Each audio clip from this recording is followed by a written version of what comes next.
Hey everyone, thanks for tuning in. If you're new here, consider subscribing. It really helps keep these stories coming. And while you're here, let me know in the comments where you're listening from. Now, sit back, relax, and let's get into the story. My name is Marcos Rivas, and before any of this started, my biggest problem was scheduling. Not the dramatic kind of scheduling, just the kind that decides whether you eat dinner at a normal time or you're still hauling pavers at night under a work light, telling yourself you'll do invoices tomorrow. I ran a small landscaping and hardscape outfit in San Antonio, mostly residential, retaining walls, stone borders, French drains, flagstone patios, gravel pads for sheds, little pergola footings when people wanted shade that looked expensive. It was the sort of work where you learn the city by drive time, traffic patterns, and which neighborhoods had clay that stuck to your boots like it was alive. I lived on the northwest side, not far from Loop 410, in one of those older subdivisions where the lots are big enough for a shed and a few mesquite trees, but the fences are close enough that you can hear your neighbor cough if you're outside. My backyard sloped gently toward a dry creek bed that only carried real water a handful of times a year, usually when the sky decided to drop the entire Gulf on us in one afternoon. Most of the time, it was just a shallow sandy channel behind a line of scrub and mesquite, with a narrow maintenance trail that connected to a greenbelt if you knew where to duck through the brush. That creek bed was the reason I survived the first week. I didn't know that yet, of course. At the beginning, none of us knew what mattered and what didn't. We were still acting like the rules would stay the same, like there would be an announcement, and then a plan, and then a return to normal. Even when the videos started showing up, people stumbling, aggressive, not responding to voices, it still felt like something happening somewhere else, something you watched between work calls and weather alerts. I remember the first day it hit my phone in a way that felt real. I was parked outside a supplier off Bandera Road, engine idling, waiting for a text from a client who kept changing her mind about travertine. My guy Nico had run inside for polymeric sand and a couple of rolls of geotextile. The radio on the dash was doing that talk show thing where they stretch a sentence out into a whole segment, and then the host's voice shifted into a tone that wasn't trying to entertain anymore. They were talking about emergency rooms, about a cluster of acute agitation cases, about bites. That word came up like it was an accident, like the caller hadn't meant to say it, and then the host said the city was advising people to avoid crowded spaces until more was known. San Antonio has heard that kind of phrasing before. Hurricanes, flu seasons, water restrictions. We're conditioned to translate avoid crowded spaces into HEB is going to look like Black Friday. Nico came back carrying bags and his usual grin, and I started the truck and we drove straight to the nearest grocery store with the kind of purpose that makes you ignore parking lines and shopping cart etiquette. It wasn't even fully sideways yet, not that first day, but you could feel the city tightening. By that evening, I had my shed open and my inventory laid out like I was taking stock before a storm. Extension cords, battery chargers, spare fuel cans, work gloves, tarps, ratchet straps. I'd always had a habit. Some guys collect sneakers. I collected tools and material that might come in handy. Pipe sections left over from jobs. Fittings that were too good to toss. Scrap corrugated drainage pipe that a client paid for and then decided they wanted a different run. It wasn't theft. It was leftovers, cut-offs, things that were headed for the dumpster anyway. Contractors will understand that sentence on a deep spiritual level. I had a stack of corrugated, high-density drainage pipe sections. Black, ribbed, about as stiff as you'd want without it being full-on concrete culvert. I had a few lengths of Schedule 40 PVC, not long pieces but enough to make short runs. I had tarps. I had 2 headlamps and a case of spare batteries. I had a come-along and a chain. I had a folding trench shovel and a couple of spades. And I had something else that mattered more than supplies. I knew dirt.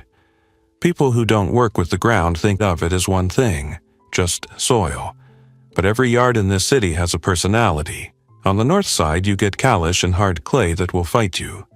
On the south side, you might get more sand. You learn where water wants to go, where it will pool, where it will chew out a trench if you give it a chance. You learn what the ground will tolerate before it slumps, and what it will do when it's saturated. That first night, I sat at my kitchen table with my phone, watching clips I didn't want to watch, and I looked out at my backyard like it was a job site I'd underestimated. By the next morning, school districts were monitoring the situation. Employers were reviewing remote work options. The airport had enhanced screening. It was all still polite, still measured. But then there were sirens that didn't stop, and a helicopter that thumped overhead too low, and the first time I heard someone run down our street shouting for help, I felt something in my chest go cold. I'll tell you what flipped the switch in my brain.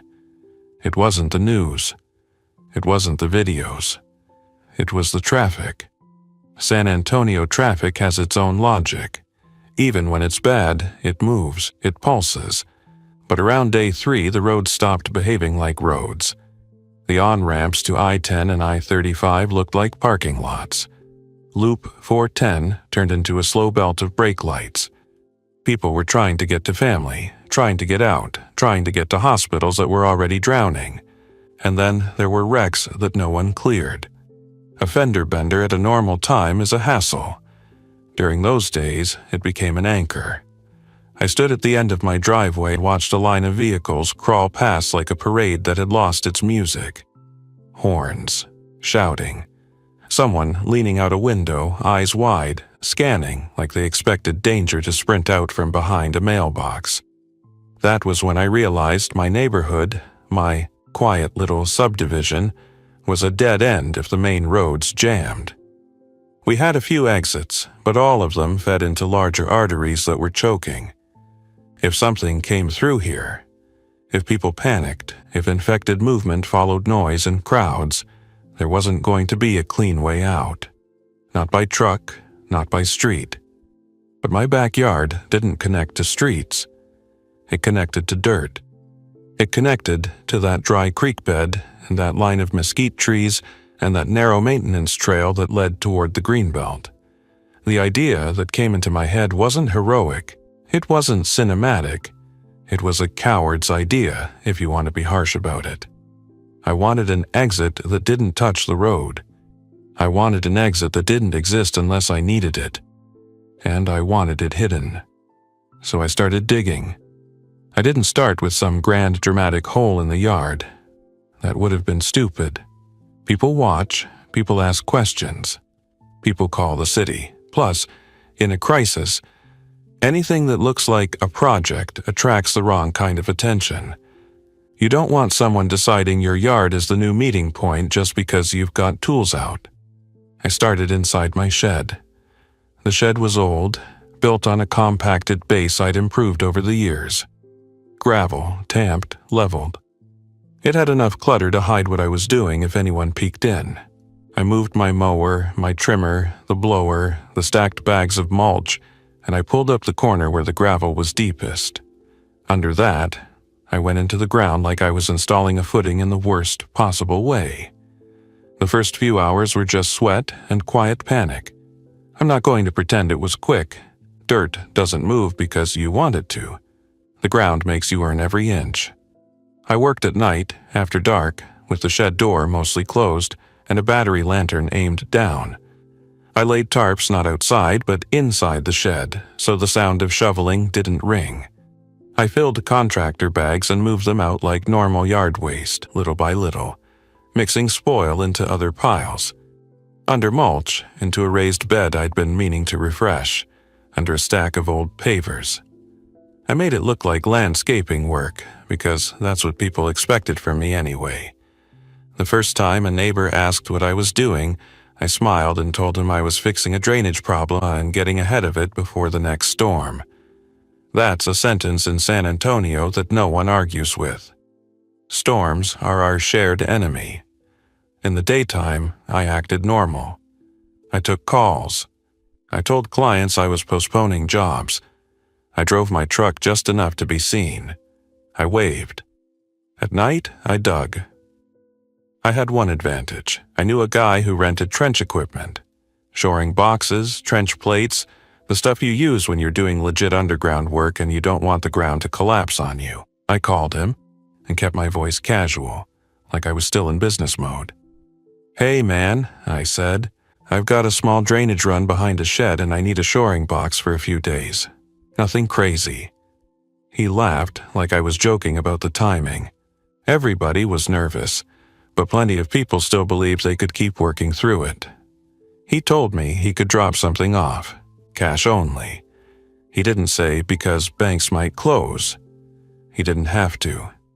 When that steel shoring box showed up on a flatbed, I felt two things at once: relief and a jolt of fear so sharp it made my hands shake. Because that box meant I was committed.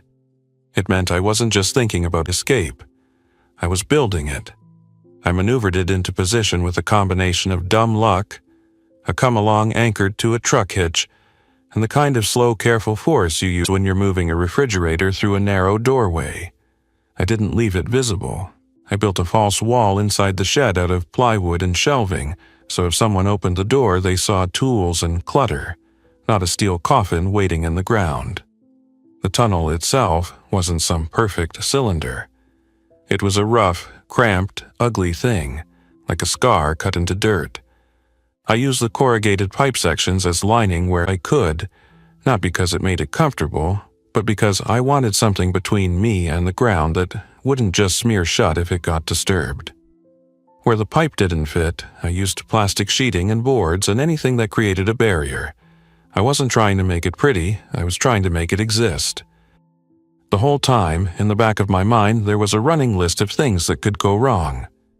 Air, water, the ground shifting, someone hearing me, someone seeing me carry out bags, someone deciding to break into my shed because they thought I had fuel.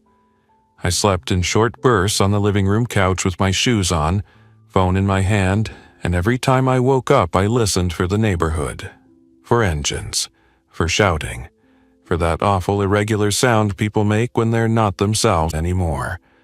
By day 4, the city was not the city. You could still find pockets where life pretended to be normal. Someone mowing a lawn like it was a protest, someone walking a dog like they could walk away from reality, but the overall tone had changed. The sirens were fewer, not because things were better, but because the system was breaking. Patrol cars didn't respond to everything. Ambulances didn't come to every call. You'd hear a burst of noise down the street and then nothing, like the city held its breath. On the 5th day, my neighbor Denise knocked on my door. Denise was in her 50s, wore a visor even when it wasn't sunny, and had the kind of controlled energy that makes you believe she could run a small nation if she wanted. She had a grandson who sometimes stayed with her, and she watched the neighborhood like it was her job. "Marcos," she said, voice low. "You seen the group at the end of the block?" I hadn't. I'd been underground most nights. That was the point. She leaned closer. "They're saying the grocery stores are done. No deliveries. They're telling people to pool resources." That sounded reasonable. It also sounded like the start of something ugly. When people pool resources, someone ends up deciding who gets what, and someone ends up resentful. I kept my face neutral. "You need anything?" Denise shook her head. "I'm fine. I don't like the way they're looking around, like they're taking notes." I felt my stomach tighten. "Stay inside," I said. "Keep your doors locked. Don't argue with anybody." She looked at me for a second like she wanted to ask more, like she sensed I wasn't telling her something. Then she nodded and stepped back. After she walked away, I stood with my hand on the door handle and listened. There were voices down the street. Not screaming, talking, planning. That night, I didn't dig. That night, I moved supplies. I pulled water into the house. Every container I had. Bathtub, pots, jugs. I charged batteries. I filled my fuel cans and moved them into the shed, hidden. I staged a bag with the things that mattered most: documents, a small first aid kit, a radio, spare batteries, a multi-tool, a compact pry bar, a flashlight, a handful of protein bars, a couple of bottles of water. I also checked my weapons. I'm not going to make this about hardware. I'm not going to turn it into a catalog. I owned a couple of legal firearms because I grew up around them, and because working job sites means you sometimes meet stray dogs that aren't friendly and people who aren't either. I had a basic setup. I kept it clean. I kept it simple. I wasn't looking for trouble. I was looking for distance. And that's all I'll say about that. I went to bed early and woke up at around 3 in the morning to a sound that didn't belong. It was a scraping, dragging sound outside, like something heavy being pulled across pavement. Then a thud, then a voice, slurred and angry, shouting words I couldn't make out. I froze on the couch, listening. Another voice responded, higher, panicked. A door slammed. Something ran. Then there was a chorus of noise. Not a single scream, but a messy pile of sounds. Feet, grunts, shouting. Something like laughter, but wrong. I didn't move. I didn't even breathe right. The sound drifted down the street toward the end of the block where Denise had said the group was. Then it faded, and the neighborhood went quiet again, but it wasn't the normal quiet. It was the quiet after something happens. At sunrise, I stepped out onto my porch like a man walking onto a crime scene, and I saw what I didn't want to see: a car half up on a curb, driver door open, a smear of something dark on the pavement that I told myself was spilled soda, and 3 houses down, a front window broken. No one was outside. Not Denise. Not the guys who always walked. Not the kids who used to ride bikes. The street looked abandoned, but the air felt occupied. That morning, I made a decision. I was done pretending I could ride this guy out in my house. My tunnel wasn't finished, not the way a sane engineer would want it, but it existed, it connected. It was my one option that didn't involve joining the traffic jam and hoping the city's worst moments didn't find me at a stoplight. I spent the day making the shed look normal. I put tools back in places that made sense. I closed up. I moved my truck slightly to make it look like I'd left and come back. I left a couple of empty buckets out like I'd been doing yard work. Then I waited. The next thing that pushed everything over the edge wasn't infected movement. It was the storm alert. San Antonio weather is a bully. It gives you a calm morning, then it rolls in like a threat. On day 6, the sky turned that pale, dirty gray that means the heat is about to be replaced by violence. My phone buzzed with a flash flood watch. Then another. The radar looked like a bruise spreading across the map. A storm is normal here, but in that moment it felt like another enemy. Water changes the ground. Water changes sound. Water changes how people move. And most of all, water forces people out of places they thought were safe. I watched the first heavy drops hit the driveway, and the first gusts bend the mesquite branches in my backyard, and I thought about my tunnel and the dry creek bed behind it. Dry doesn't mean safe. Dry means waiting. By afternoon, the rain was serious, not a gentle, steady rain, the kind that turns the yard into a shallow lake. The kind that makes the street gutters hiss as they fill. The kind that makes you understand why the city has so many drainage projects and still floods anyway. I stood at my back window and watched the creek bed beyond the fence line come alive. At first, it was just darker sand, then a thin ribbon of water. Then it became a moving sheet, carrying sticks and leaves and trash like it had been hungry all year and finally got fed. The storm also did something else. It masked sound. And masked sound meant people moved. Around 4 in the afternoon, I saw figures on the maintenance trail beyond the mesquite line. People running, hunched in the rain. Not jogging, not exercising. Running like something was behind them. They moved along the creek bed because it was open and direct. No cars, no blocked intersections, no traffic. And behind them, at first I thought it was just more people. Then I realized the movement was wrong. Too erratic, too fixated. Not moving like a group with a plan, but moving like a tide following noise. The infected weren't marching in a neat horde like a movie. They were scattered, drawn toward motion, toward shouting, toward the most basic signals a human makes when they're afraid. The creek bed became a funnel because it was the easiest path for desperate people, and desperate people became the loudest targets. I backed away from the window and felt the first real, clean panic of my life, because my secret exit didn't just lead to the creek bed. It led to the place everyone was now using. I spent the next hour in the center of my house listening. The rain drummed the roof hard enough to vibrate the air. My power flickered once, twice. The radio gave me fragments. Parts of the city without water, parts without service, emergency lines overloaded. A voice said something about shelters and then cut out mid-sentence. Then I heard pounding. Not on my door. On Denise's. Her house was 2 down from mine. The sound carried through the rain like someone hitting wood with a fist over and over. I moved to the front window and peeked through a gap in the blinds. Denise stood inside her doorway, not opening it, yelling through the door. I couldn't hear the words, but I saw the shape of her body. Squared shoulders, chin up, refusing. The person on her porch was a man in a soaked hoodie, hands out like he was begging or negotiating. Behind him were 2 more figures, half hidden by the rain. The way they stood wasn't desperate. It was expectant. Denise's porch light was on, and in that cone of light I saw the man's face twist with frustration. He pounded again, harder. Denise stepped back, and for a second I thought she was going to open it.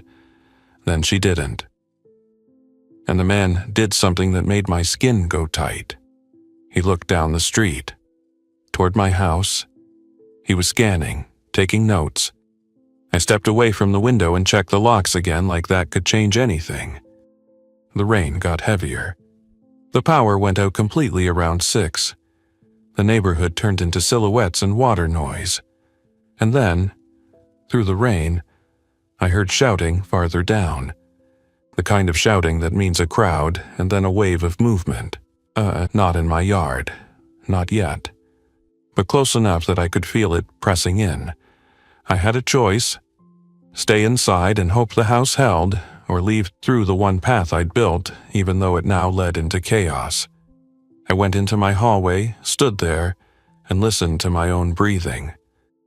I thought about roads jammed with cars, about intersections turned into traps. I thought about the creek bed acting like a highway for panicked people, and the infected following them like a shadow. Then I thought about being caught in my house with someone deciding my supplies belonged to the group, or worse, someone forcing their way in because they were scared and angry and had decided fear gave them permission. That wasn't a theoretical problem anymore. It was on Denise's porch. I grabbed my bag, put on my rain jacket, and walked to the shed. The backyard was mud and wind. The mesquite trees tossed their branches like they were trying to shake the storm off. I moved fast, keeping low, because even with the rain, light carries, and movement attracts attention. I reached the shed and slipped inside, closing the door behind me until it latched. Inside, it smelled like oil, damp wood, and dirt. I turned on a small battery lantern and aimed it down toward the false wall. My hands were shaking. Not because I didn't know what to do, but because I knew too well what could happen if anything went wrong. I moved the plywood panel aside and stared at the hole. It wasn't a heroic entrance. It was cramped and ugly, framed by dirt and plastic and the edge of the shoring box. The air coming up from it was cool and wet, like a cave. I hesitated for 1 second. One last moment where I could have closed the panel, gone back inside, and tried to pretend the house was a fortress. Then something hit my fence. A thud, heavy enough to make the wood rattle. Then another. Someone, or something, had stumbled into my yard from the street side. The rain covered the sound of their approach until they were already there. I clicked the lantern off and froze in the dark. Through the shed door, faintly, I heard footsteps in mud. A dragging shuffle. A wet, irregular breathing sound.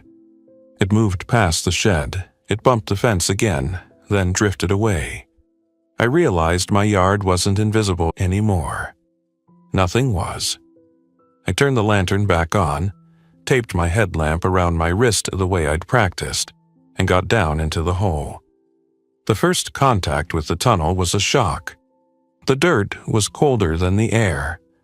The walls felt close even before I was fully inside. I slid forward, careful with my elbows, careful not to snag on any rough edges. My bag scraped behind me. I kept the light low, angled down, because, even underground, you don't want a beacon. Above me, the rain became a muffled roar. Then I moved deeper, and the sound changed. The rain faded, and I started hearing footsteps, not in the tunnel, above it. Boots, not just one person, multiple, moving fast, then slowing, then stopping like they were listening. My mouth went dry. My tunnel ran from the shed toward the creek bed behind the mesquite line, a distance that felt longer now that I was crawling it in the dark with water seeping in. The ground wasn't stable like it had been the day before. The storm had saturated everything. Moisture in soil isn't just damp, it's weight, it's pressure. It's a change in how the earth holds itself. I felt it in the way small bits of grit fell from the ceiling when something heavy stepped above. I felt it in the faint tremor when two sets of boots ran past. I crawled faster, and my knee slid into a puddle I hadn't noticed until it was already there. The water was cold and thick with mud, and it soaked through my pants instantly. I kept going. The air was close. Even with the pipe sections and plastic barriers, it smelled like wet earth and trapped heat. I forced myself to breathe slowly, not because I was calm, but because fast breathing would make me panic, and panic would make me waste oxygen and make noise.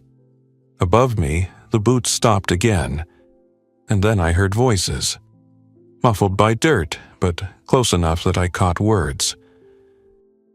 Back here. Fence. Guys always got equipment. They were in my yard. Not infected. People. That was worse in that moment. Because people could decide, people could plan. People could find my shed and pry it open. People could discover the entrance and block it or use it. I slowed and turned my head, listening. One of them laughed, short, sharp. Thought he was smart. The words hit me like a slap, even muffled. They had been watching. They'd seen my habits, my tools, my supplies. They had looked at my shed and decided it was worth checking. I crawled again, faster, ignoring the discomfort, ignoring the mud. The tunnel dipped slightly and the water got deeper, up to my shin now as I pushed forward. My headlamp reflected off the surface in a weak, jittery glow. Then the tunnel shook. Not a collapse, not an explosion, just a heavy impact. Like someone had thrown their weight down, maybe onto the shed floor above the entrance, maybe onto the plywood panel.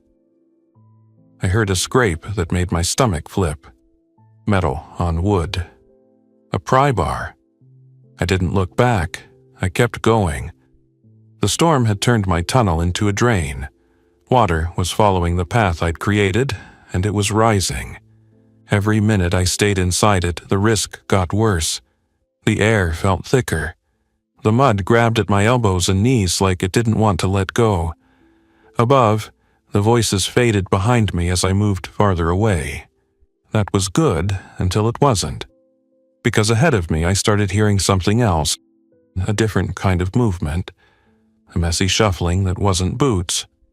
A scattered tapping, like fingers on pipe or nails on something hard.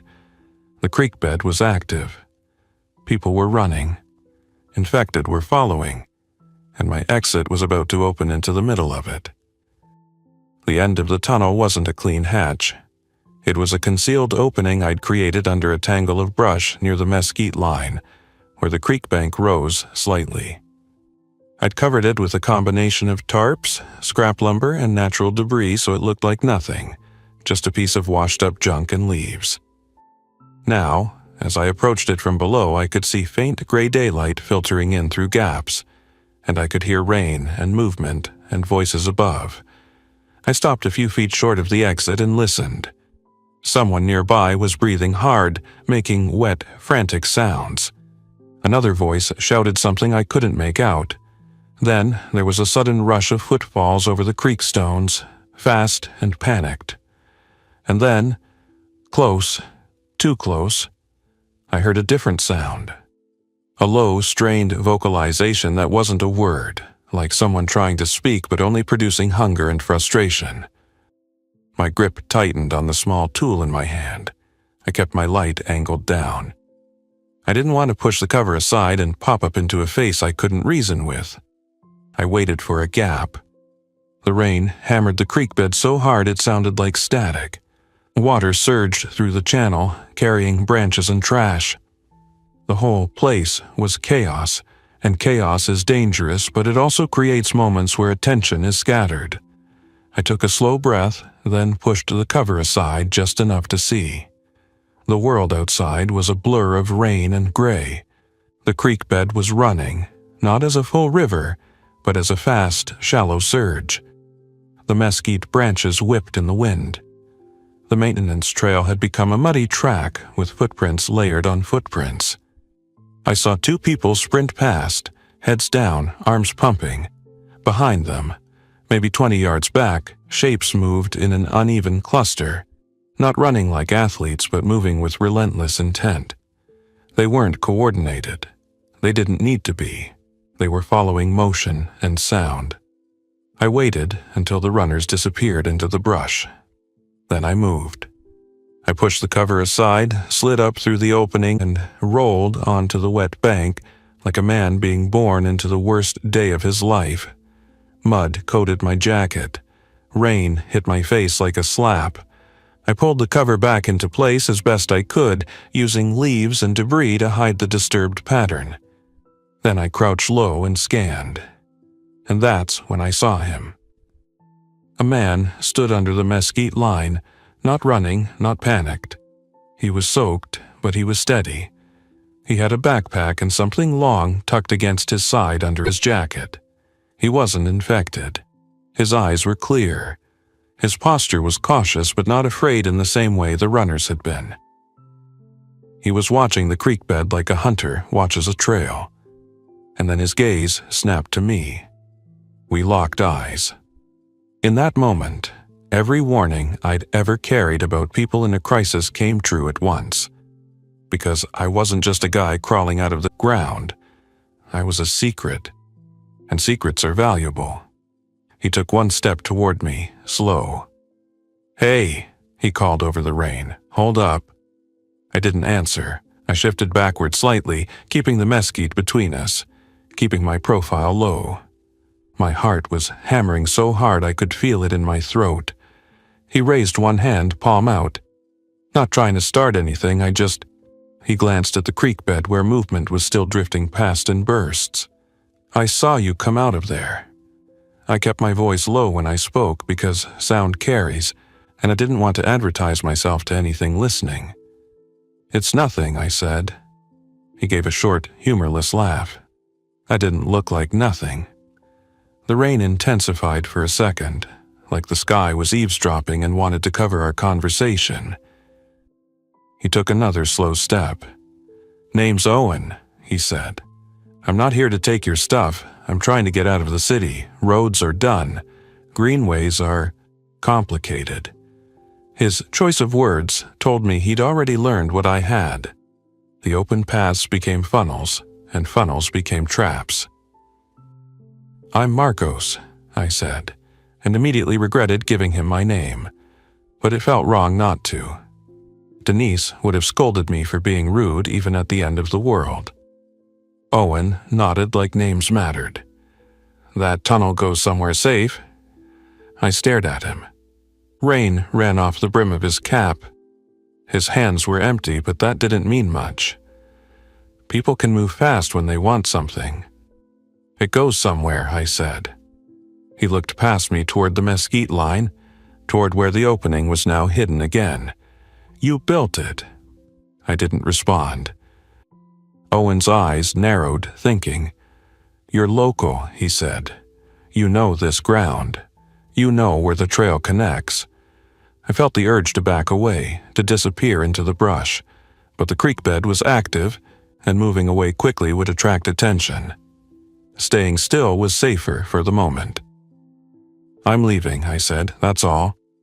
Owen nodded again, and I saw the calculation in his face. He wasn't infected, he wasn't frantic.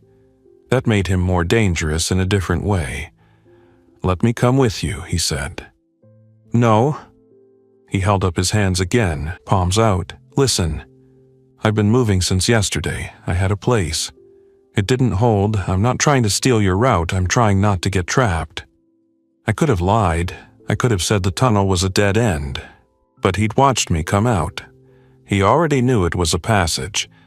And behind us, back toward my neighborhood, I heard something that made my blood go cold. A faint metallic scrape, like a shed door being forced, carried by the wind in a brief lull of rain. They had found it. The group from the street. They were in my shed. My only exit was about to stop being mine. Owen saw my face change. He turned his head slightly, listening. You got people after you? Not infected, I said, and that alone was enough to tell him everything. His jaw tightened. Then we don't stand here. I didn't like that he said we, but he was right about one thing. Standing still wasn't an option anymore. I started moving along the mesquite line, staying off the open trail, using the brush as cover. Owen moved with me. Not too close, not too far, like he understood spacing. Like he'd done this before. Where are you headed? He asked, keeping his voice low. I didn't want to answer. Every detail is leverage, but I also needed to think out loud to keep my brain from spiraling. There's a greenbelt connection, I said. You follow it far enough, you can reach areas with more space.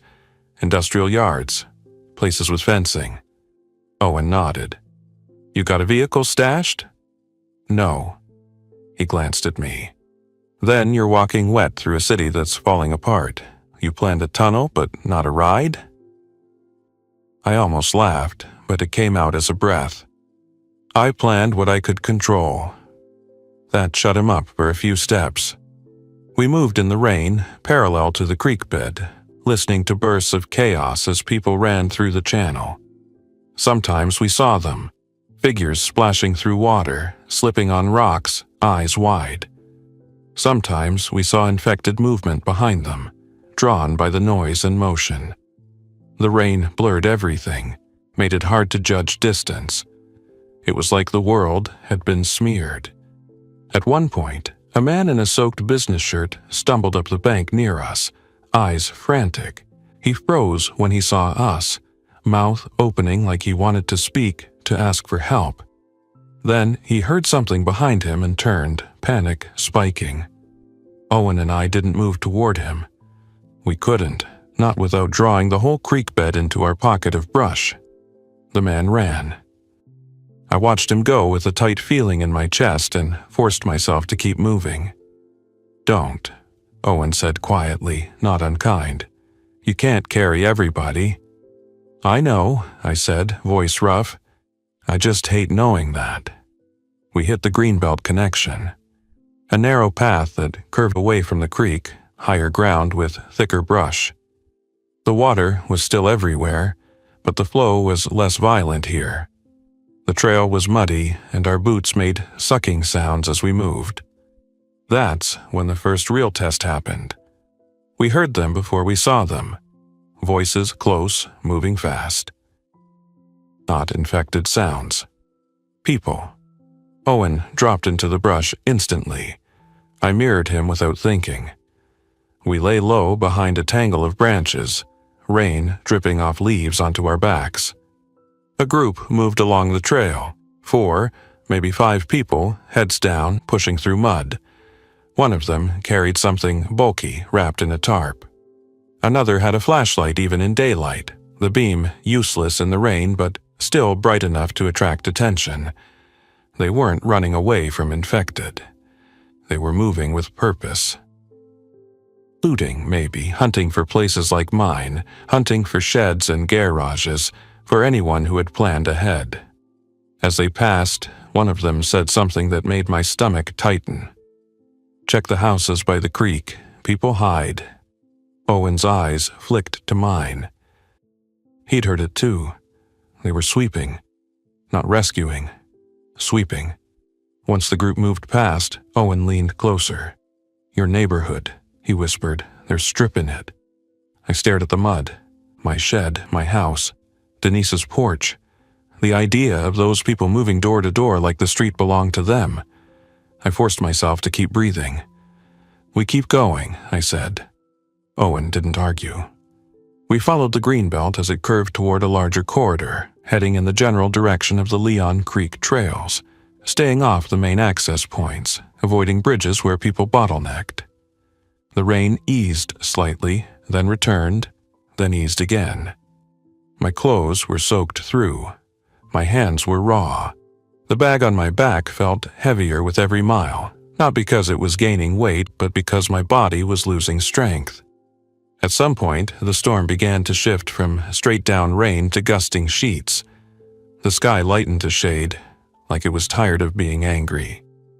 That's when we heard the engine. A truck somewhere ahead, idling or moving slowly. In normal times, an engine is nothing. Now, it was a flare. Owen and I stopped, crouched behind a low berm and listened. The engine noise was joined by voices, raised, arguing.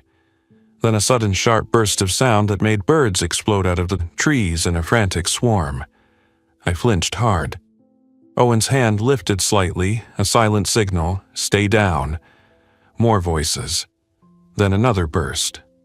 I'm not going to describe it in dramatic terms. The reality was simple. Someone had decided noise was an answer, and noise was going to bring more problems than it solved. We backed away from that direction and took a side path, moving higher, using the terrain to stay out of sight. My legs trembled from fatigue. My hands shook from cold. After another long stretch, the greenbelt opened near a service road. Through the trees, I saw fencing, tall chain link, topped with angled extensions. Beyond it, an industrial yard with stacked pallets and shipping containers. A place with a perimeter. A place with fewer windows to break. It wasn't a fortress, but it was better than an open neighborhood. Owen looked at it and nodded once. "That's workable." I stared at the fence and felt something like hope try to rise. Hope is dangerous. Hope makes you move too fast. We approached carefully, scanning for movement, looking for signs someone had already claimed it. The gate was closed. A padlock hung from the latch intact. No vehicles parked outside. No footprints in the mud leading in. But that didn't mean it was empty. We moved along the fence line until we found a spot where the brush was thick, where we could watch without being obvious. I listened for voices, for footsteps, for anything that meant the yard was occupied. Nothing. Owen glanced at me. "You got a plan?" I almost laughed again. "My plan was a tunnel and a creek bed," I said. "Everything after that is improvising." He nodded, like that was fair. "I can help," he said. "I used to do security installs. Gates, cameras, fencing. Before all this." I studied him. His face was tired, but his eyes were steady. He hadn't tried to take my bag. He hadn't tried to force me back toward the tunnel. He had moved with me like a partner, not a predator. But trust in a crisis isn't a switch. It's a dial you turn slowly while watching for sparks. We get inside, I said. We see what we're dealing with. Then we decide. Owen looked at the padlock. We're not going to make a lot of noise. Exactly. We moved along the fence to a corner where the ground rose slightly and the brush offered cover. We found a section of fence that had loosened at the bottom. Nothing dramatic, just the kind of wear that happens when rain and time do their work. Enough that a person could squeeze through if they didn't mind mud and scratches. I went first, sliding under carefully, keeping my bag tight so it didn't catch. Owen followed. Inside the yard, the world felt different. Quieter. The fence didn't block sound completely, but it changed it, like putting your hands around a candle flame. The rain still fell, but the industrial stacks broke the wind. We moved between pallets and containers, checking corners, listening. No one. The yard led to a small office building. Metal siding, minimal windows, a solid door with a narrow overhang. I approached it like it might bite. I pressed my ear to the door. Nothing. I tested the handle, locked. Owen crouched and examined the frame. This place was built to keep people out, he murmured. We're about to become the people. I didn't feel great about that sentence, but survival rarely feels polite. We didn't break glass. We didn't smash anything. We looked for a smarter way like I always did on job sites when a client lost their keys. There's almost always a service entrance, a back door, a maintenance hatch, a weak point that exists for practicality, not security. We found a rear utility door with a weathered keypad that looked older than my truck. Owen studied it, then shook his head. Power's probably out anyway. I looked around the yard. A maintenance shed, a stack of conduit, a toolbox that looked like someone had left in a hurry. My hands shook as I opened the toolbox. Inside were basic hand tools and, bless whoever stocked it, a set of keys hanging on a ring with faded labels. I didn't celebrate, I didn't smile, I just felt a quiet, fierce gratitude towards some unknown worker who had lived a normal life 2 weeks ago. We tried the keys until one fit the utility door. The lock turned with a stubborn click. We stepped inside. The air was stale and cool. The room smelled like old coffee and dust. A narrow hallway led toward the office area. I swept my light across walls where safety posters hung crooked. A calendar still showed the month, still had appointments scribbled in marker like the future was a real thing. We moved room by room, careful, silent. No one. In the main office, a desk held a radio charger and a clipboard. A whiteboard listed deliveries. A microwave sat on a counter like it was waiting for someone to heat lunch. In the back, a storage room held bottled water cases. Not many, but enough to matter. A first aid kit, a couple of flashlights, spare batteries. It wasn't a jackpot, but it was a foundation. Owen exhaled slowly. Okay, he said. Okay, this is okay. I leaned against the wall and felt my legs threaten to give out. My tunnel had gotten me out, but this was the first time since the week began that I felt like I might be able to stop moving for a minute without dying for it. Then, outside, faintly, we heard shouting. Not close, not at the fence, but somewhere in the distance, along the Greenbelt corridor. I looked at Owen. He looked back. The world hadn't calmed down. We just found a pocket of it. We spent the next hour doing what my brain defaulted to, assessing entry points, windows, sight lines, what could be barricaded without making noise, where we could sleep without being visible, where we could store water, whether the building had any kind of backup power, whether the yard had tools that could be used for repairs. We found a small generator in a maintenance closet, the kind used for emergency lights during outages. I didn't turn it on.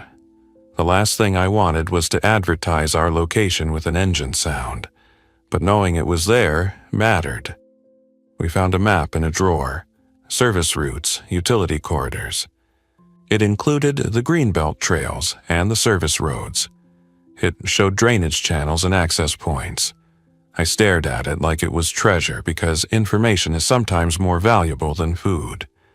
And then, late that night, long after the storm had eased into a soft drizzle, we heard something at the fence. A metallic rattle. Someone testing it. Owen and I went still. The yard was dark. We'd kept lights off. We were silhouettes inside a building that, from the outside, probably looked abandoned.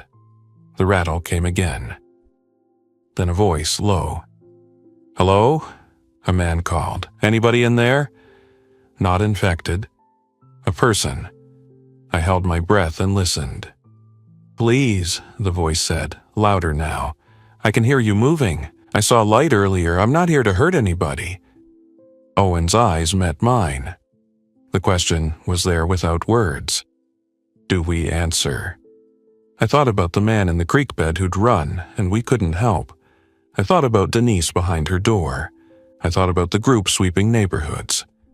Then I thought about the most dangerous thing I'd learned in a week. You don't get to choose whether people find you. You only get to choose what happens when they do. I moved closer to the office window that faced the yard, staying low. Through a gap, I saw a figure standing near the gate, hands visible, a backpack on the ground by his feet. He looked exhausted. His shoulders sagged. He was alone. But alone doesn't always mean safe. I whispered, barely audible. "We don't open the gate." Owen nodded. The man at the fence called again. "My name's Arturo. I'm from over by Medical Center. I've been walking since yesterday. I just need somewhere to get out of the rain." Medical Center. That was a hard place during the first days. Too many people. Too much desperation. Arturo's voice cracked on the last word. Not theatrically, like his throat was simply done. Owen leaned in and whispered, "We can't bring everyone."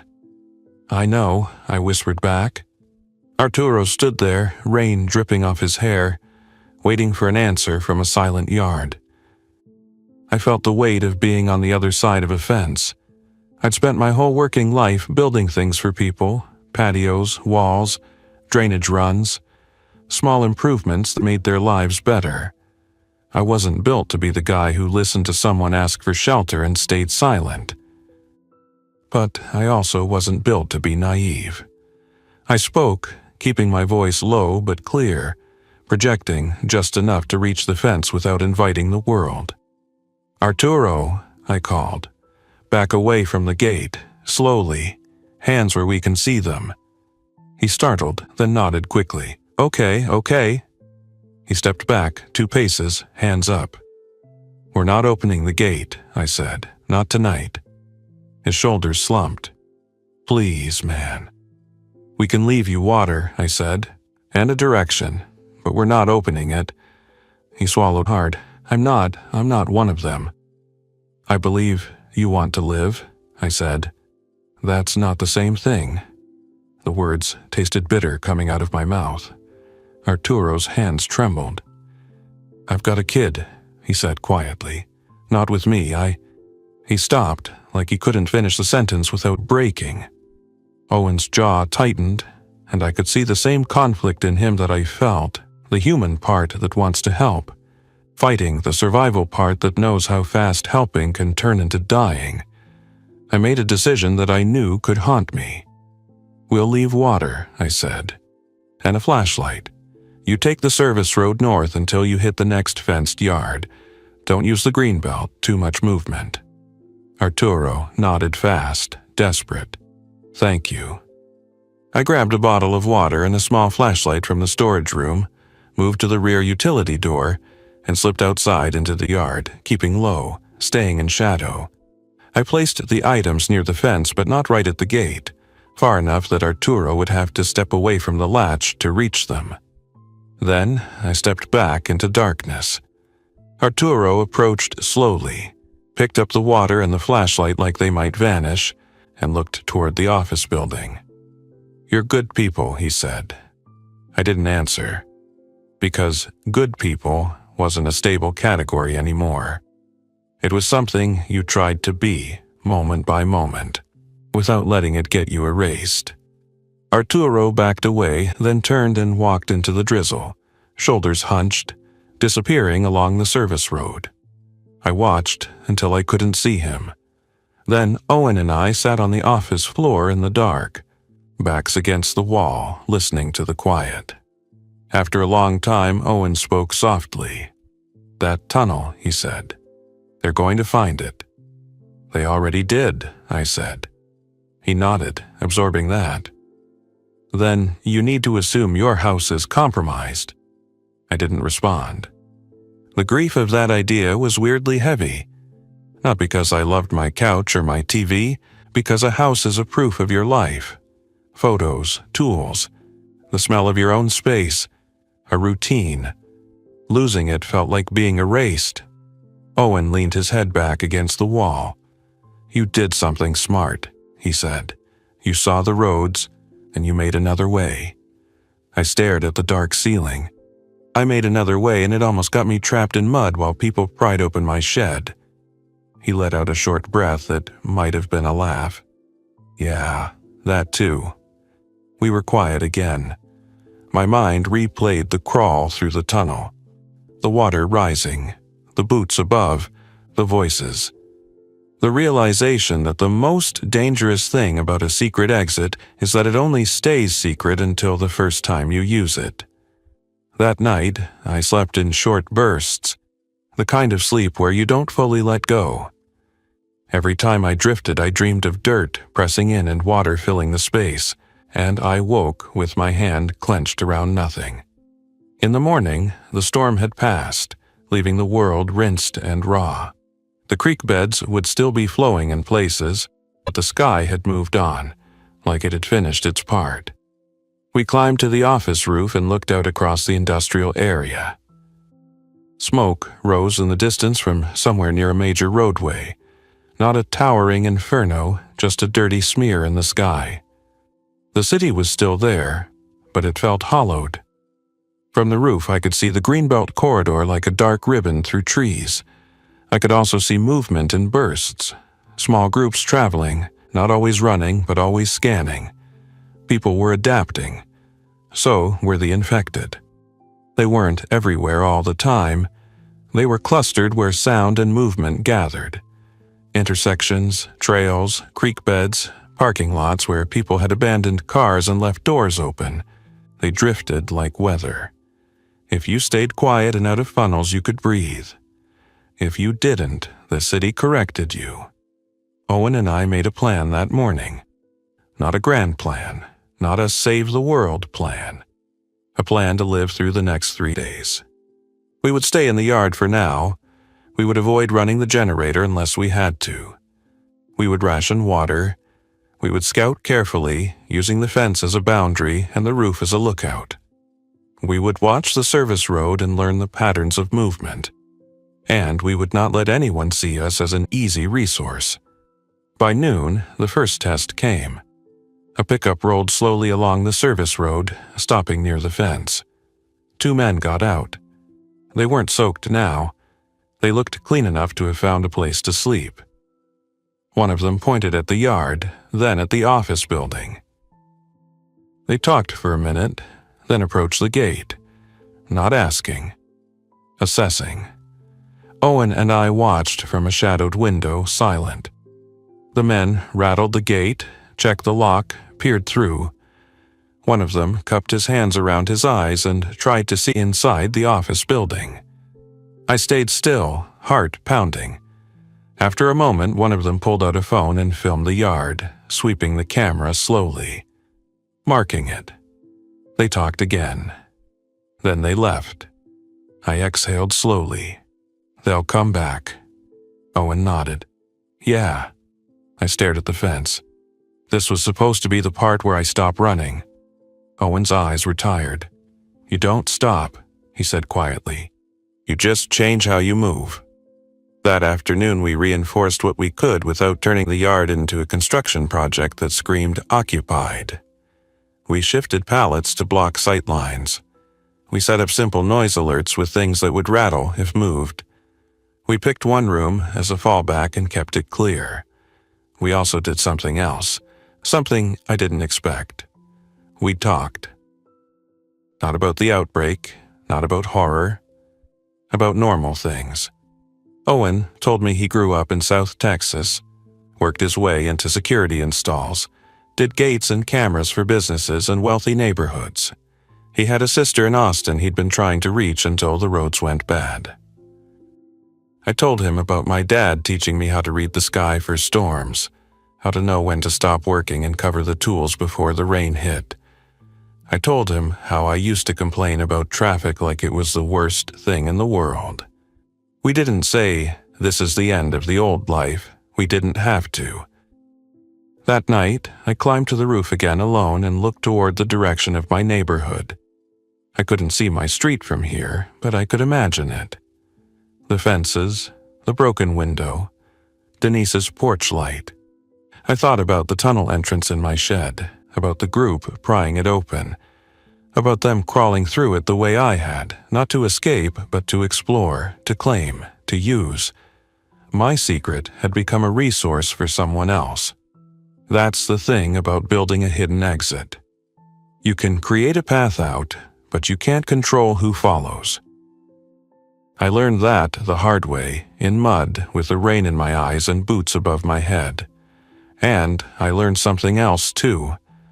The real danger wasn't the infected in the creek bed. It was the moment another survivor looked at your only way out and saw a way in. Because when the world breaks, there are two kinds of people moving through it. The ones trying to survive without becoming monsters, and the ones who think survival gives them permission to take. I didn't know yet which kind would win. But standing on that roof, feeling the morning heat start to return like the city was pretending nothing had changed, I promised myself something simple. If I ever built another tunnel, another exit, another secret, I'd build it with the understanding that secrets don't last. Only choices do. And from then on, every day was a choice. Thanks for listening. If you enjoyed this story, don't forget to like and subscribe. Your support keeps these creepypastas coming. Until next time, stay alert, stay safe, and never ignore the feeling that something is watching.